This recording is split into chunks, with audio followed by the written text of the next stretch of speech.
What's happening, folks? Back with another reaction, back with some more Jennifer Rush. As always, big thank you to Darren, who initially sent this 5-album compilation, and we are working our way toward the end of the last of those 5 albums, Wings of Desire, 1989, and once we complete this, we shall be on to 3 more CDs of Jennifer's that Darren provided. So again, big shout out to you, as well as to Daniel and all the other folks who've been following the Jennifer Rush Deep Dive here on YouTube and in terms of the video reactions over on my Patreon. And yes, we're just about due for another one of those, so in the next Patreon bundle of video reactions I'll do, I will try to include a J Rush reaction. In any case, we are up to the tune Cry on Wings of Desire. It is both a noun and a verb, to cry and also to have a cry. Obviously, you can cry for different reasons. You can cry, I think, most commonly, especially when it relates to songs, especially even more when the artist in question sings about romance and complicated feelings. You can cry for emotional reasons, being upset, also being very, very happy though. But yeah, you can cry because you're inspired or because you're awestruck by something. You can cry for reasons that are not as painful as the typical reasons you cry, which is feeling sad or depressed or indeed upset. But if I had to guess, I would think this is likely the latter. This is likely crying because of difficult emotions, maybe as a result of relationship or romantic problems. So let's see what Jennifer has to say about it. This is Jennifer Rush. The tune is Cry, and it's from her 1989 album Wings of Desire.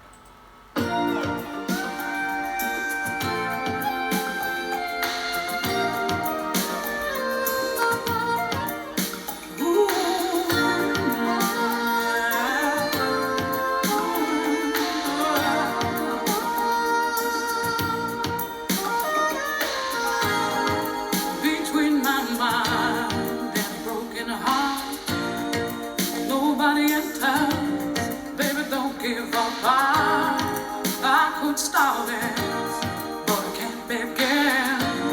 Scared of what happens if I let you in. Would you make me cry? Would you hurt me, break me inside? Oh yeah. Would you make me cry? Would you love me or hurt me? Yeah.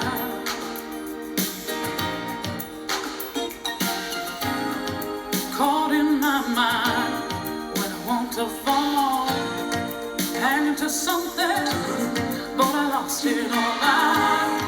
I've been standing on a windy night, hoping you'll call me, afraid you might. Would you make me cry? Would you hurt me, break me inside? Oh yeah. Would you make me cry? Would you love me, love me?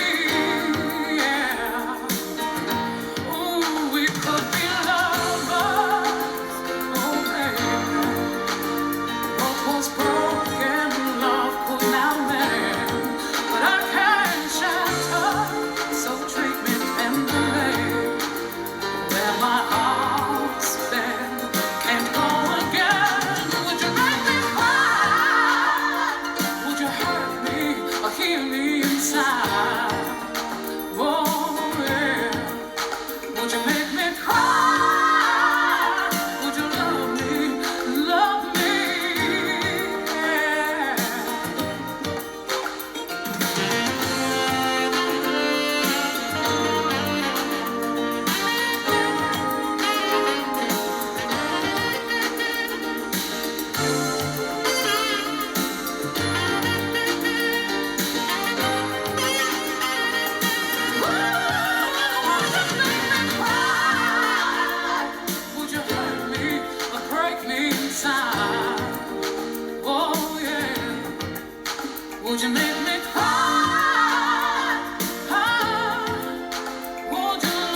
Love me? Yeah, would you make me cry? Would you hurt me? Break me inside? Would you make me cry? Would you love me? Would you make me cry? Would you make me cry?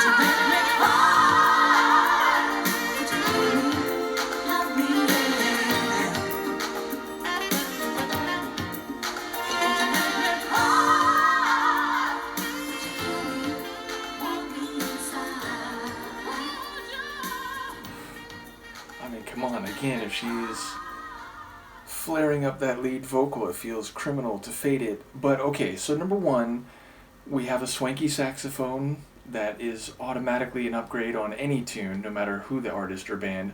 Secondarily, I do like the arrangement. It's got this smooth nighttime feel to it. I thought maybe there was like a woodwind, like an oboe or something in there. I think there's like chimes in there. But yeah, a very smooth and well-crafted sonic atmosphere. And I do think those backing singers who are more prominent in the back half of the tune, I feel like those weren't Jennifer. Like, there are times where I hear backing vocals and I'm like, oh, is that just like, the main vocalist? Is that their voice just layered or, doubled, tripled, quadrupled, whatever? But here the, the backing vocals sounded distinct from her voice.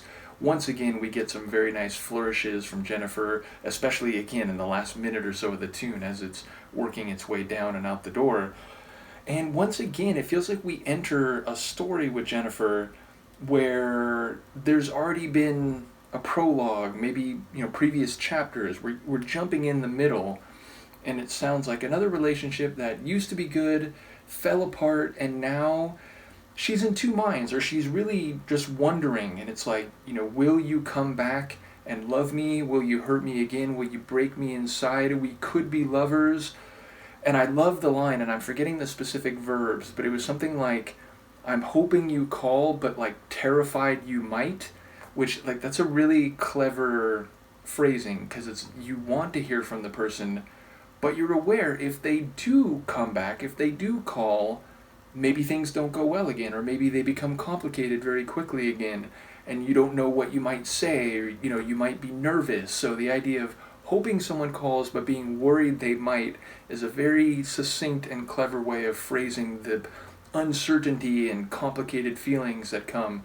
So again, I feel like cry here actually maybe applies to different, like cry from being so happy, cry from being so sad, cry because you don't know what to think. It feels like, maybe the specific or the most narrow meaning is that if she's brokenhearted again, if he ends up hurting her again and not working out with her again, then she could cry in a sad way. But it feels like maybe, like the rest of the feelings and the questions in this tune, it's on multiple ends of the spectrum and it's not entirely certain what will happen. So, number one, it feels like we're jumping into the middle of the story.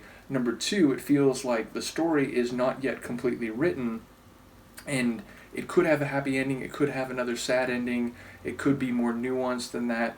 So I enjoy the perilously and delicately balanced nature of the implied story between her and the guy she's addressing. So again, another cool tune related to love and complicated feelings. I like the arrangement. Again, the saxophone is always a bonus, and of course Jennifer's voice has not only a great quality overall, but she always has like moments, right? Like she has a smooth and powerful voice, but then there's always like some special moments along the way where it's even more standout. So I feel like that is the case once again here. I think there's 2 more tracks on this album, and then as I said, we'll be on to the next chapter. So thank you again to Darren. Let me know what you think of this one, and we'll see you next time. Peace.